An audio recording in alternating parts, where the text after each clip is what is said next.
Shalana the Frostmaid ducked as another volley of elementally imbued arrows fleeted by her face. She took a deep breath and closed her eyes as she knocked 3 arrows. After a brief pause to channel her breath down through her arms, she turns the corner, releasing them. Finding their targets as if guided by angels themselves, they exploded the 3 skulls of which they were previously embedded into frosty clouds of toxic ice. It wasn't much in the grand scheme of it all, but it didn't have to be. It would slow them down enough until Cleon made it back. She was running low on mana, and her limbs were beginning to quiver from the stamina drain. She could hear the frozen undead around the corner creaking back to life. Her spells were wearing off. I will not falter, she thought to herself, turning the corner to release another frosty volley. As soon as she began the movement, she felt a certain burst of vigor. Her aim steadied as her body found its stamina. She noticed that the faint blue light at her back had vanished, and then she knew. Cleon has returned. Cleon erupted through the portal, his partner's back coming into sudden view as the light of the outside melted into the dark, musty dungeons of the Zakuri Temple. Before his feet could touch the ground, he set forth a volley of ethereal hammers, spiraling through the undead horde that lay before them. His intense vigor that overflowed into his ally, now becoming rage channeled towards his enemies. The undead would no sooner become frozen solid by the dozens, and then erupt into flames, melting down into raw life force of the adventurers to draw on. Shalon knew this was Clay. His aura was said to be the strongest in the order for his age, at least on this side of the great rivers. His intentions became so focused they affect those in his presence. A soft haze of combat floated lazily as the last of the undead in the corridor had been slain. Clay re-enters the room from chasing down a fleeing fallen, and approaches Shalana as she removes the enchanted demon skull that hides her face in combat, revealing her almost luminous blonde hair and battle-worn, but still pretty features. "Well, it would appear you didn't miss me," he said with a chuckle, accompanied by a sly grin. "Oh, not at all. I just can't believe you would forget it in the stash. Whole lot of good it does us back at camp. You're just lucky you didn't forget your blue scroll this time like usual," she quipped back with an innocent attitude that got her point across, but did not offend her armor-clad partner. "Well, it worked out fine anyway, and if I didn't, you wouldn't have had to duck into that hall to make a stand and find that beautiful new toy of yours," pointing to the bow she was currently oiling and shaving the grip to return its flex. "Sure to hold. You ready?" she said, ignoring his remarks. The two stood up together, fastening, shaking, and jumping to ensure all their armor has a tight fit and was properly in place before approaching the grand doors to the room that they were originally pushed back from. Clay pulls out the previously forgotten amulet from his satchel and places it into a matching socket upon the wall.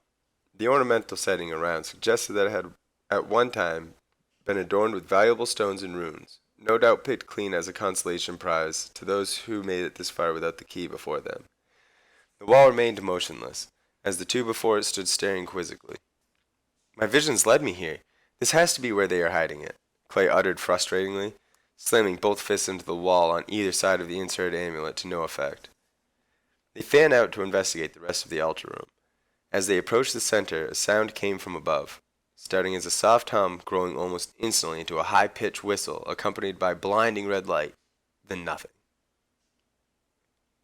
The room's contents slowly began to fade into view as their eyes adjusted to the dimly lit room. The room was small and filled with little furniture, mostly things with things in them, barrels and crates and such, and a short hallway leading to a door. The two heroes cautiously approached the door, wary of any traps. Pressing his ear to it briefly before cracking it open, he motions to Shalana that it is clear. They emerge into a clearing surrounded on all sides by steep cliffs and a small gazebo in the center of a pond, the moon's light reflecting off the still water like a mirror.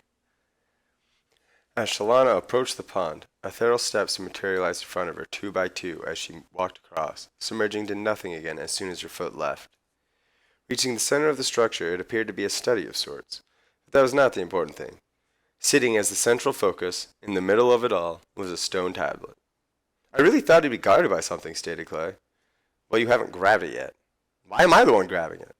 "This is your order's quest. This has nothing to do with clan business. Your paladin sacrilege, your hands melting off if it's rigged," she quipped bluntly. "Well, I guess there's no point arguing.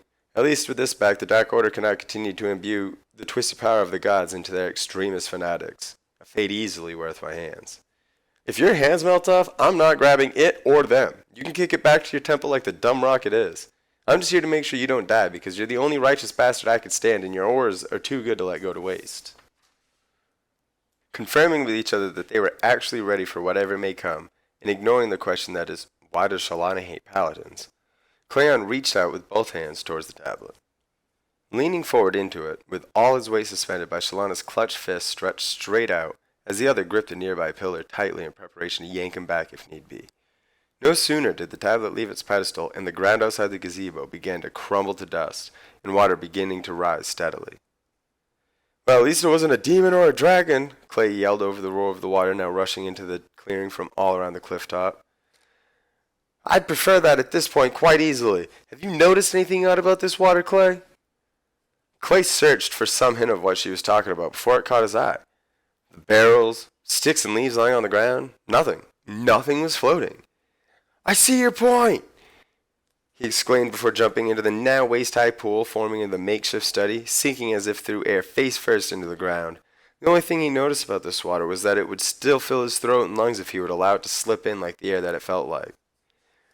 Get up, Shalana exclaimed as she swept everything off the nearby desk and began carving a circle followed by some symbols into its surface. This is a trick I picked up from an old man in the desert years ago, but we must hurry. It will not work if the water covers the mark. Now get up here.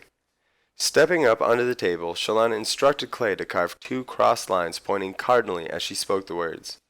As Clay did so, Shalana drew an arrow and focused intensely on its tip, a small flame growing into existence around it.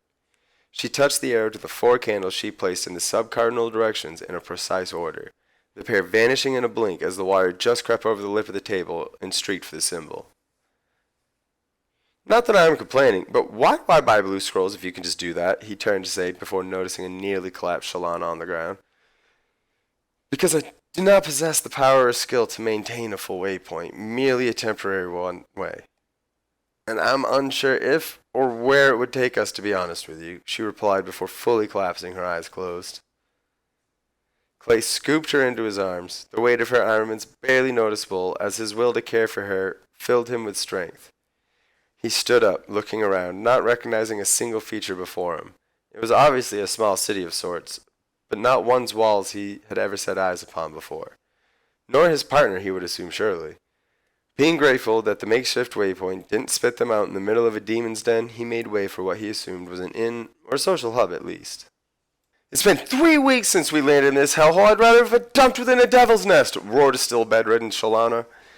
Yes, all of which up until yesterday you weren't even awake for, Clay replied coolly. That doesn't matter. I've been awake for 2 days and I already hate this place. Whoever knew you could have a jungle spring up in the middle of a desert, not even on a known map? While it is true, we seem to be somewhere unknown where I have yet to discover a single soul recognizing anything even close to lands we know, we are alive. And we have the tablet. Now get better so we can make some coin and get the hell out of here. Since we have to find out how we're going to do that exactly, I'm not wasting any more time in bed. Let's go now. Shalana sprung out of the creaky inn's bed and began staging her armor, pausing here and there to stretch and flex her slightly dystrophied muscles. Clay left the room to do the same, knowing better than to try and convince her to rest longer. Still yelling half-baked thoughts and ideas out the door at each other over the clutter of their gear that would briefly be the only sound emerging from the dual room in between, they geared up, focusing on what lay ahead. Clay had wandered the city more and more in the previous days, looking for any clues, but as far as he could tell, they popped up somewhere in the great desert. The one place, due to its sheer size and unexplorable conditions, it's impossible to know where you are, even when you know that's where you are, apparently. They must be near the center somewhere. None of the edge territories are recognized, so there's no way to know which direction would be the best to head. Not that the desert wasteland laying beyond the jungled oasis's perimeter would allow such blatant disregard as to let you survive the attempt anyway. The duo left the inn, paying for another night's stay, hoping to not need it. Clay had mentioned some of what he observed so far, piquing Shalana's interest with the location of a known mystic's gathering place. It was a small area in the back alleys on the corner of 2 intersecting. The walls were only waist high, the rest concealed with silky cloths and beads. A sweet smoky scent wafted from within, filling the whole alley with its sweet and musty notes. As the two ducked in through the hazy portal that was a doorway as dark and smoky from the outside's bright light as the hellmouth itself, they split off. Shalana went and grabbed a small table near the corner, where 2 men just walked off draining their mugs with the last drops of succulent golden nectar within. She had just set down her satchel when Clay had made his way to the table carrying 2 drinks, accompanied by a small man with a tail and a rather furry face, carrying a platter with a hookah and some assorted dishes upon it, standing no taller than the table itself. Apparently, the petals of a local plant excrete a delicious nectar that could fill you with the warmth and strength of a full-course meal with just 1 pint. I just had to try it, Clay stated as he situated himself at the table, his mace handle nearly hitting the foxy man in the face, forcing him to drop nearly everything. Yes, but if not processed right, the toxins that give you that nice glowy side effect will be too potent and explode your organs. Well then, how do we know this is done right? Said Shalanda, picking up the pint and eyeing it closely. Only us Fey Fox handle the toxicity of the raw nectar, thus we're the only ones who can brew it safely, tasting every batch and pint served. Well, how helpful of you, little guy, Clay gurgled as he nearly finished his pint, spilling as much as he was sipping successfully. Yes, maybe you could be of more help to us, as we're not from here and find ourselves in somewhat of a bind. Anything I could do to help, of course, but I do not know how you would expect me to be of any young masters, he phrased more as if a question than a statement. And you say you're not from around here? As I suspected, but must know. How did you come to be here? Surely you did not come in across the scorching sands. We arrived here magically, but inaccurately. We have no idea where we are, and are hoping to find a way out through the same means. Not promising to be of any help, the Fey Fox Kit told them that this would be the best place, however, for them to find someone skilled in the mystic arts. But he warned, not many, if any, have ever been known to successfully leave or return once they do, and assured them that the magics from their land, and this, would surely work different as they have never interacted before. Clay and Chalana decided to remain there for the evening, enjoying what the establishment had to offer in ways of entertainment and sustenance. Smoking and drinking, they spent the night relaxingly discussing possible plans and theories, only slightly less half-baked than before. As the sun slipped below the tree line, the soft glow of its warmth dimmed. The soft hum of life echoed through the alley softly. The heroes decided to make their way back to the room to rest for the day of mystic hunting that awaited hours away.